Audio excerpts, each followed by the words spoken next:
प्रदर्शन चल रहा है, क्या मामला है? मामला ये है कि हम सारे स्टूडेंट्स जितने भी यहाँ पे हैं, सारे स्टाफ सिलेक्शन कमीशन के लिए जो भी एग्जाम्स कराए जाते हैं, सारे एस्पिरेंट्स हैं यहाँ पे। और पहले एसएससी के जो एग्जाम्स थे वो टीसीएस नाम की एक कंपनी है जो कंडक्ट कराती थी। अभी इन्होंने वेंडर दे दिया एडिक्विटी को। हमें कोई मतलब नहीं है। सबसे पहली बात तो ये कि एडिक्विटी जो कंपनी है वो ऑलरेडी ब्लैक लिस्टेड है। आप एक ब्लैक लिस्टेड कंपनी को सेंट्रल गवर्नमेंट जॉब्स के एग्जाम दे कैसे सकते हो करवाने के लिए? वो भी बात ठीक है, आपकी मर्जी है, जिससे कराना है आपको कराइए। दूसरी चीज ये है कि बच्चों के लिए सेंटर पूछा जाता है प्रेफरेंस में। मान लीजिए मैंने भरा है दिल्ली, लखनऊ, गोरखपुर, ये हमें सेंटर दे रहा है जम्मू कश्मीर। जम्मू कश्मीर का एक विजुअली इम्पेयर्ड बंदा है, उसको दे दिया है दिल्ली। उसके बाद भी सुनिए, दिल्ली आने के बाद कहते हैं आपके एग्जाम्स जो है वो कैंसल्ड है, और कब होंगे कब नहीं है किसी को भी नहीं पता है। क्या आप हमें पैसे दे रहे हो उन सारी चीजों के? कोई हमें पैसे नहीं दे रहा। माँ बाप हमें पैसे दे रहे हैं, ऊपर से हम अपने इतने क्रूशियल ईयर्स लगा रहे हैं इन सारी चीजों के लिए। दूसरी चीज ये कि अभी फेज 13 का एग्जाम हो ही रहा था, अभी ये चीजें प्रॉपर तरीके से की नहीं थी। बच्चे इसके लिए प्रोटेस्ट कर रहे थे, इन्होंने अपने नेक्स्ट एग्जाम स्टेनो के लिए डेट निकाल दी है। कैसे निकाल सकते हो? अगर आपसे फेज 13 एग्जाम नहीं हुआ, फेज 13 की शिफ्ट्स को आपने कैंसिल कर रखा है, पहले उसे तो ढंग से कराओ, तब तो तुम कराना स्टेनो और सीजीएल। हम क्यों कर रहे हैं प्रिपरेशन? इन चीजों के लिए कर रहे हैं। क्या इस मामले को लेकर आपकी स्टाफ सिलेक्शन कमीशन में किसी से बातचीत हुई? हमारी किसी से बातचीत नहीं हुई भाई। उनका चेयरमैन बात करने को रेडी नहीं है, इतनी हिम्मत नहीं है उनपे। बच्चों पे हाथ उठाया गया है, बाउंसर्स रखे, इसने इसकी सारी वीडियो आप यूट्यूब पे जाके देखिएगा, सर्कुलेट हो रही है वहाँ पे। एक सॉरी तक का नोटिस नहीं है एसएससी से। क्या हम इतनी भी एक्सपेक्टेशन नहीं रखते इतनी बड़ी कमीशन से? क्या आप वहाँ पे बाउंसर्स बैठा रखे हो? ये हालत हो गई बच्चों की कि वो बाउंसर से पीटेंगे। बच्चे अगर पेन और एडमिट कार्ड है उनके हाथ में, उनको टेररिस्ट आ जाते हैं, कहते हैं कि तुम्हारे पीछे एफआईआर करेंगे। ये तो इनका तरीका है बच्चों की टूट, जो कि तुम्हें नौकरी देने वाले हैं भाई। जीएसटी इंस्पेक्टर और इनकम टैक्स इंस्पेक्टर बनते हैं यहाँ से, ऐसों के लिए बनेंगे और ऐसे देंगे। आप देखो सेंटर दिया कहाँ है भाई? तबेलों में गाय बंदी है, ऊपर चल रहा है डीजे, शादियां चल रही हैं। 4 दिन पहले निकाल दिया गया हो जैसे सेंटर कि ठीक है यहाँ पे हो गया, माउस वर्क नहीं कर रहा। 1 घंटे का पेपर होता है सीजीएल का, 4 सेक्शंस होते हैं, उसमें अगर माउस वर्क नहीं करेगा बच्चा, माउस वर्क कर ले या अपनी एक्यूरेसी पे ध्यान दे ले या अपने क्वेश्चन सॉल्व करने पे ध्यान दे ले। आपका नाम? तृप्ति त्रिपाठी। मेरा नाम जानवी मिश्रा है और यहाँ पर एसएससी रिफॉर्म को लेकर के यहाँ पे प्रोटेस्ट हो रहा है, क्योंकि एसएससी का कोई भी एग्जाम क्लियर नहीं है और बच्चों को काफ़ी ज़्यादा परेशान भी किया जा रहा है। और एसएससी के साइड से जो इन्विजिलेटर किए गए पॉइंट वो मिसबिहेव भी कर रहे हैं, मारपीट भी बच्चों के साथ की जा रही है। एग्जाम सेंटर्स पे बाउंसर्स को रखा जा रहा है, ये समझ में नहीं आ रहा है कि एग्जाम सेंटर्स पे बाउंसर्स का क्या काम है। और फिर सेंटर्स जो है वो मतलब 400-500 किलोमीटर दूर, 1000 किलोमीटर दूर दे दे रहे हैं, तो रास्ते का खर्चा, फिर वहाँ रहने का खर्चा बच्चों का कौन नहीं उठाएगा? टोटल बात यहाँ पे प्रोटेस्ट एसएससी के रिफॉर्म को लेकर के हो रहा है कि जिससे बच्चों को भी मतलब नौकरी मिल सके और बच्चे थोड़ा सा मतलब मोटिवेट हो सके कि हाँ हमें नौकरी मिल जाएगी पढ़ाई करने के बाद, क्योंकि पढ़ाई करने का फिर कोई मतलब नहीं रहता अगर हमें नौकरी नहीं मिल पाती है। तो बस इसी चीज़ को लेकर के रिफॉर्म हो रहा है। तो क्या इस चीज को लेके, इस मामले को लेके आपकी एसएससी में किसी से बातचीत हुई है? शायद चेयरमैन से कुछ टीचर्स की बात हुई है, पर उनके आंसर्स मतलब उनकी रिप्लाई तो कुछ उन्होंने क्या आश्वासन दिया? उन्होंने कुछ भी नहीं कहा कि ना पोस्टपोन होंगे कोई एग्जाम और ना ही हम वेंडर को चेंज करेंगे। जो हो रहा है सब ऐसा ही चलता रहेगा। इवन मतलब मैंने ऐसा सुना कि उनके चेयरमैन ने कहा कि जो फीस ली जा रही है वो रोड बनने के काम में आ रही है। मतलब बच्चों के एजुकेशन की फीस लेकर के वो रोड बनवा रहे हैं, तो फिर रोड का जो टैक्स लिया जा रहा है वो कहाँ जा रहा है? जी हिमांशु, आप ये बताइए, यहाँ पे आज धरना प्रदर्शन हो रहा है, तो इस धरने का क्या मामला है, इसके पीछे क्या कहानी है, जरा आप बताइए। इसके पीछे जो मैं ये बताना चाहूँगा कि काफ़ी सारी प्रॉब्लम्स आ रही है। एसएससी का जो टेंडर है वो चेंज हो चुका है। उन्होंने जो पहले टीसीएस कराता था, अभी एडिक्विटी को दिया। एडिक्विटी जो है ब्लैकलिस्ट कंपनी है, काफ़ी सारी स्टेट्स ने इसको ऑलरेडी ब्लैकलिस्ट कर रखा है। तो जो कंपनी अगर स्टेट लेवल का एग्जाम कराने में भी समर्थ नहीं है तो वो सेंट्रल गवर्नमेंट का एग्जाम कराने के लिए वो कैसे, हमें ये नहीं समझ आ रहा कि उसको टेंडर दे ही कैसे दिया। और अभी जो प्रॉब्लम्स आ रही है, काफ़ी सारी प्रॉब्लम्स है, ग्लिच, टेक्निकल इशू, माउस का इशू, ये सारी तो चीज़ें अलग ही है। इसके अलावा हमें ये पता चलता है कि 500 किलोमीटर दूर जाके एक सेंटर में मिला है जो कि खेत के बीच में है, जहाँ कोई प्रॉपर सिक्योरिटी नहीं है, कुछ नहीं है। अगर आप सोचिए कि वहाँ पे पेपर लीक होने के, चीटिंग होने के या सिक्योरिटी कंसर्न कितने ज़्यादा है, और अगर एक सेंटर के बच्चों ने भी अगर चीटिंग कर ली है तो कट ऑफ कितनी आसमान पार करके जा सकती है। बाकी बच्चों के लिए कितनी बड़ी खतरे की बात है ये। और ऐसी बहुत सारी प्रॉब्लम्स है, एक प्रॉब्लम है भी नहीं, ऐसी बहुत सारी प्रॉब्लम्स है। क्योंकि आने वाला एग्जाम सीजीएल जो सबसे बड़ा एग्जाम है उसमें 30 लाख बच्चों ने फॉर्म भरा है, और यहाँ पे जो 3 लाख बच्चों ने फॉर्म भरा है वहाँ पे इतनी प्रॉब्लम्स है, 30 लाख वो कैसे मैनेज करेंगे। तो हम बस ये चाहते हैं कि एडिक्विटी को टेंडर ना दिया जाए, वो ऑलरेडी ब्लैकलिस्ट है। वो ब्लैकलिस्ट में ये नहीं ग्लिच के इशू है या टेक्निकल इशू है, ये कि हमने सुना है कि मतलब कि पेपर लीक वो कराती है, पैसे लेती है, क्योंकि टेंडर जो पहले एसएससी के पास था वो टीसीएस ने 500 करोड़ में दिया था, हमने इसको ऐसी जो न्यूज़ में मिली है, लेकिन एडीक्विटी ने उसको उसके आधे में 220 से 250 करोड़ में दिया है। और इस वजह से इशू इतने ज़्यादा बढ़ते जा रहे हैं कि एक इशू है नहीं, इतने सारे इशू है कि हम इतने सारे इशू की बात करने आए और हमें कोई आश्वासन बस शायद सर ने बताया कि जो बस बोला गया है, कोई रिटर्न में कुछ नहीं मिला है, कुछ नहीं मिला है, और बोल रहे हैं कि प्रॉब्लम्स आएगी तो हम उसको जो है उसको सॉल्व करते रहेंगे, लेकिन जिनके साथ ऑलरेडी प्रॉब्लम आ चुकी है उनको आप क्या करेंगे? उनका रीएग्जाम आप कराएंगे या उसके लिए आप कुछ फैसिलिटी आप इशू करेंगे? कुछ भी नहीं दिया है सर, कुछ भी नहीं कहा हमने सर। नाम मेरा परसराम दहल है, मैं राजस्थान से हूँ। राजस्थान से हूँ, परसराम दहल है। हमारी डिमांड सर टीसीएस से है, एसएससी से है सर। एसएससी अपने काम को अच्छे ढंग से नहीं कर पा रही है सर। अब मेरा एसएससी सीपीयू का 2024 का एग्जाम था, 2 साल से मैडम रिजल्ट अटका हुआ है, रिजल्ट नहीं दे पा रही, रिजल्ट नहीं बना पा रही है। और अभी जो फेज 13 का एग्जाम हुआ है, इन्हें एग्जाम कंडक्ट करवा लिया। एग्जाम कंडक्ट करवाने की जगह कौन सी? इनका बाहर अंदर एग्जाम हो रहा है, बाहर बेसु का तबेला है, ऊपर बाहर चल रहे हैं, ओकेजन चल रहे हैं, साड़ियाँ चल रही है, आवाज़ आ रही है। अंदर जाते हैं तो अच्छे से ये माउस काम नहीं कर पा रहा, बाहर बाउंसर रहता है, बाउंसर हाथापाई कर रहते हैं। तो एसएससी को टीसीएस से वापस इस वेंडर को हटा के टीसीएस में वापस रिटर्न करना चाहिए और इसमें सुधार की जरूरत है अच्छे से। बात हुई थी, अभिनय सर गए थे और 1-2 सर उनके साथ और गए थे। अभिनय सर उनसे मिले तो उन्होंने मेन चेयरमैन से बात नहीं हो पाई, डायरेक्टर से बात हुई थी तो उन्होंने बोला था हम 10 दिन के अंदर ये इनको सुधार कर लेंगे। उन्हें एक आश्वासन दिया, आश्वासन से तो उन्होंने पहले भी काफी बार दे चुके हैं। आश्वासन से कितने दिन आश्वासन सुनते रहेंगे? आपकी क्या डिमांड है? हमारी डिमांड है कि इनमें वापस या तो टीसीएस को लेके आओ या सीजीएल है तो सीजीएल को आप 2 महीने बाद करवा लो। अगर इनको फेज 13 का एग्जाम ये अच्छे से कंडक्ट नहीं करवा पाए तो सीजीएल का किस हिसाब से कंडक्ट करवा पाएंगे? उसमें 30 लाख एक्सपेरेंट है मैडम। तो हमारी डिमांड है कि वापस टीसीएस को लो या इनमें सुधार करके, अगर 2-3 महीने आपको टाइम चाहिए तो आप टाइम ले लो और इनमें सुधार करके वापस अच्छे से मैनेज करके एग्जाम लो। बच्चों का भविष्य का सवाल है। मेरा नाम प्रशांत है और मैं फेज पेपर हो गया है मेरा, लेकिन उसमें भी 4 क्वेश्चन हाईलाइट थे। अब जो क्वेश्चन हाईलाइट थे मेरे तो सही हो गए, लेकिन इस भाई के नहीं थे, तो इसको तो नुकसान हो गया ना। अब आप बताओ, रात में 1-1 बजे मैसेज दे रहे हैं कि आपका एग्जाम कैंसिल हो गया। बच्चा सेंटर पे पहुंच गया, 4 दिन पहले से निकल गया कि मेरा एग्जाम है, मैं एग्जाम देने जाता हूं, लेकिन वहां जाके पता चलता है उसका एग्जाम कैंसिल है।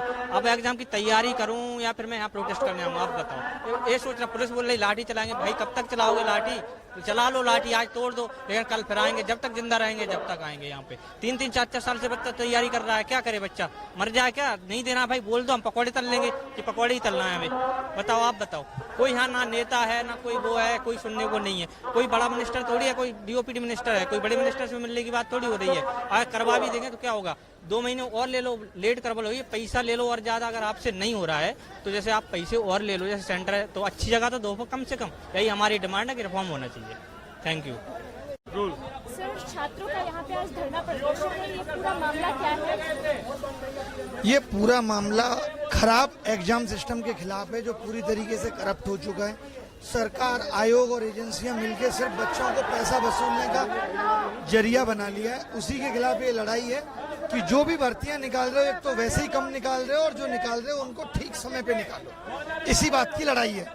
रेलवे 500-500 रुपए लेके बच्चों से फॉर्म भरा लेती है, 400-400 रुपए कहती है वापस करेंगे, करोड़ों लोगों का पैसा लेके सालों साल बैठी रहती है।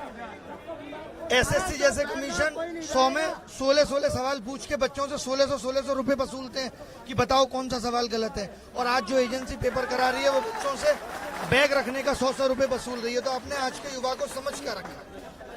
बात ये आपकी इस रिगार्डिंग एसएससी कमीशन से बातचीत हुई है? कमीशन से बातचीत हुई, जिन्होंने कि बहुत हंसी मजाक में उसका जवाब दिया। हम गए, हमने बताया कि जी 24-25 तारीख का पेपर तो रिपीट हो गया। तो वो कह रहे हैं कि अरे ये तो अच्छी बात है, पेपर रिपीट हो गया, बच्चा सोचेगा कि अब ये तो आएगा नहीं, ये पढ़ के नहीं जा रहा हूँ। और हमने वही पूछ लिया। इतनी इलॉजिकल बात कर रहे हैं। हमने कहा आप गलत प्रश्न पूछ के 100 रुपए वसूल रहे हैं। तो कह रहे हैं 100 रुपए हमारी जेब में नहीं जा रहा, सरकार के पास जाता है जिससे रोड बन रही है। इतनी इलॉजिकल उन्होंने जवाब दिए, किसी भी बात का ठीक तरीके से कोई जवाब नहीं दिया। आपका क्या डिमांड है सरकार से? मेरा पहला डिमांड तो आपसे ही कि आप लोग जाके चेयरमैन से भी 4 सवाल पूछो कि इतनी आवाज उठ रही है तो आपका सिस्टम ठीक हो क्यों? अरे सब बैठ जाओ, कोई नहीं जाएगा, बिना डीओपीटी से मिले कोई नहीं जाएगा। इनकलाब जिंदाबाद, इनकलाब जिंदाबाद, इनकलाब जिंदाबाद।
वार्निंग दी जा रही है। इसके बाद फिर पुलिस बार बार वार्निंग देने के बाद भी अगर आप नहीं मानेंगे तो फिर प्रशासन अपना एक्शन लेगा। हमके बाद भी आप नहीं मान रहे तो फिर कानून के पास आपको लास्ट एंड फाइनल वार्निंग देने के अलावा कोई चारा नहीं है। कृपा करके मैं फिर आपसे अनुरोध कर रहा हूँ, अपने फ्यूचर का ध्यान रखें, अपने प्रॉमिसिंग कैरियर का ध्यान रखें।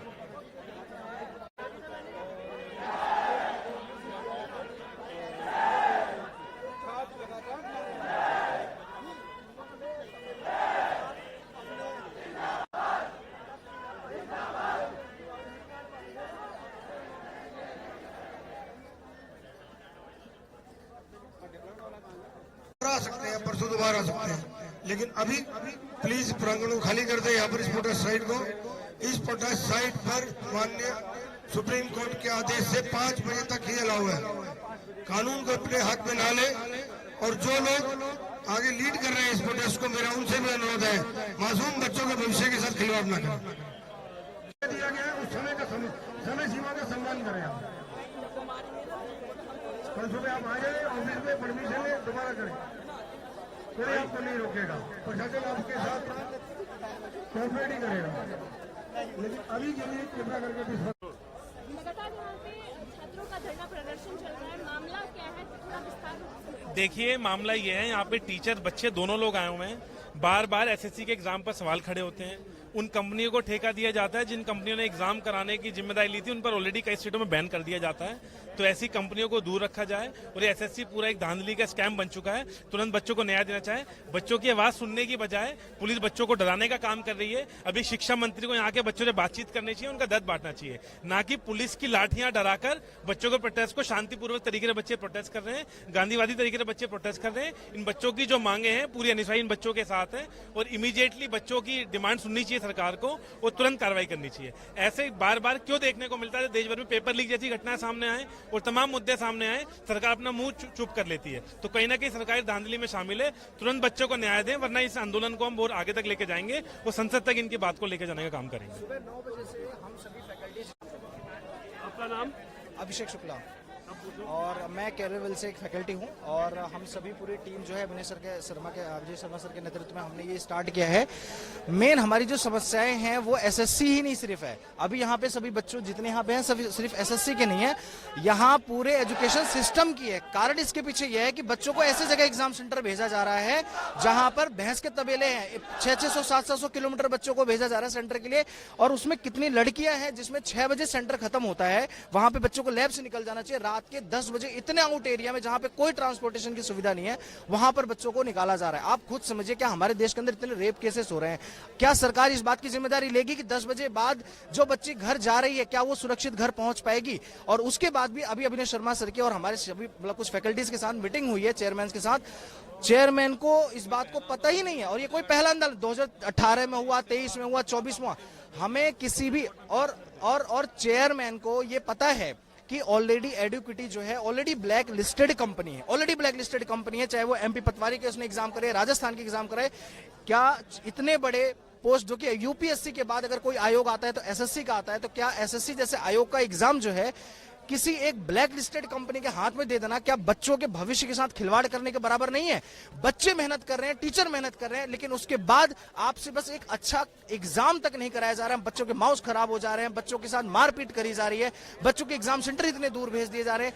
हम पूरे इस एजुकेशन सिस्टम की बात करते हैं, क्योंकि 7 साल हो जाते हैं बच्चों के वैकेंसीज के एग्जाम तक नहीं कराए जाते। चाहे टीजीटी पीजीटी की बात हुई, रेलवे बोर्ड की बात हुई, आपके सिर्फ 2 ऐसी संस्था है, आईबीपीएस और यूपीएससी, जो अपने संस्थाओं के साथ अच्छा एग्जाम कर रही है, बाकी छोड़कर सारी। हाँ, इस वजह से आप सोचिए कि किसी तीसरे व्यक्ति को आप दे रहे हैं, किसी तीसरे कंपनी को दे रहे हैं, प्राइवेट कंपनी को, कि भैया तुम एग्जाम कंडक्ट कराओ, आज की कोई धांधली हो रही है, तो आप बताइए इसकी जिम्मेदारी कौन लेगा? हम यहाँ पे शांतिपूर्वक कर रहे हैं धरना, और हम वो करके रहेंगे। हमारी जो मांगे हम उसकी पूरी करवा के रखेंगे, क्योंकि हमारी मेहनत है इसमें, अपने हक की मांग करें। हम सबसे बड़े लोकतंत्र कहलाते हैं पूरी दुनिया के, हमारा संविधान सबसे बड़ा है, हम संवैधानिक तरीके से हम अपना यहाँ पे जो है धरना दे रहे हैं, और हम इसकी मांगे पूरी करके रहेंगे। और मैं चाहता हूँ आप सभी मीडिया कर्मी जितने भी हैं इस न्यूज को जितना ज्यादा हो सकता है फैलाइए। हमारे बेरोजगार बच्चों के साथ, यंगस्टर के साथ बहुत गलत हो रहा है। आप सभी का बहुत बहुत धन्यवाद।